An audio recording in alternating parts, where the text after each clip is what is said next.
Hello everyone, welcome back. I'm Professor McBroom. In today's video, we're diving into communication in organizations, one of the most critical skills from any manager or team member to master. You've probably heard the saying, communication is the glue that holds organizations together. Well, it's true. Without effective communication, even the most talented teams can fall apart. So, what is communication? Communication is more than just exchanging words, it's about creating shared understanding. It involves a sender, a message, a channel, and a receiver, and of course, feedback. But here's the challenge. At any point in that process, noise can interfere. And I'm not just talking about literal noise, it could be distractions, assumptions, stress, or even unclear wording that distorts the message.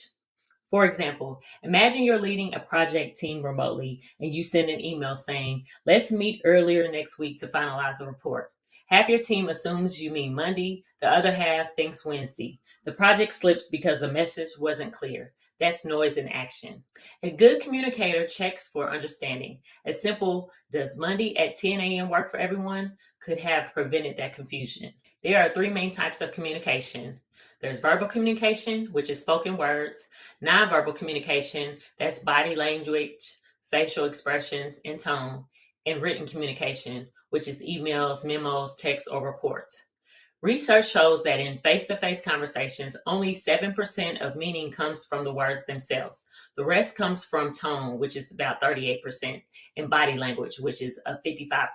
For example, have you ever gotten a short text from your boss that said, we need to talk? You probably panic, right? The lack of tone and body language makes written communication easy to misinterpret. That's why it's important to choose the right medium for the message, something we call media richness. Face-to-face is the richest form of communication because it allows for immediate feedback and multiple cues. Successful communication has four key characteristics. There's clarity, which is being clear and organized, avoiding jargon and vagueness. Then there's conciseness. Say what you need to say without unnecessary detail. Then there's consistency. Keep your message aligned across the channels. And then there's consideration. Tailor your message to the audience needs and understanding. An example from Microsoft is during the COVID-19 pandemic, the CEO emphasized transparent and consistent communication. Microsoft used platforms like Yammer and live employee town halls to keep everyone informed and connected, showing that even in remote settings, clarity and connection can thrive when leaders communicate effectively. Now let's talk about the barriers, about what gets in the way. Selective perception. We hear what we expect to hear. Misperception. We decode a message differently than intended. Information overload. Too many emails, too many meetings. Organizational barriers. Hierarchies or silos that block information flow. Cultural differences. Different norms around tone, timing, and even gestures. For example, a thumbs up means good job in the US, but it's considered rude in some cultures. As an organization becomes more global, cross-cultural awareness becomes essential to avoid miscommunication. There are four main communication styles. There's passive, which is avoiding conflict.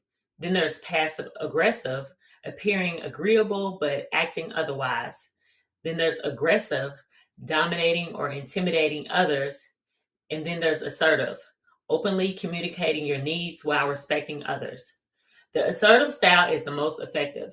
It builds trust, respect, and collaboration, all critical for your leadership success.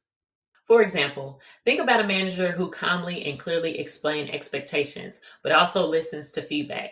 That's assertive communication, and it's far more productive than a boss who yells or ignores input. To wrap it up, remember, communication isn't just about talking, it's about connecting. Whether you're managing a team, interviewing for a job, or collaborating online, your ability to listen actively, speak clearly, and adapt your message will set you apart. So try to observe how you communicate. Are you clear, concise, consistent, and are you truly considering your audience? Thanks for watching. Don't forget to like and subscribe. See you in the next one.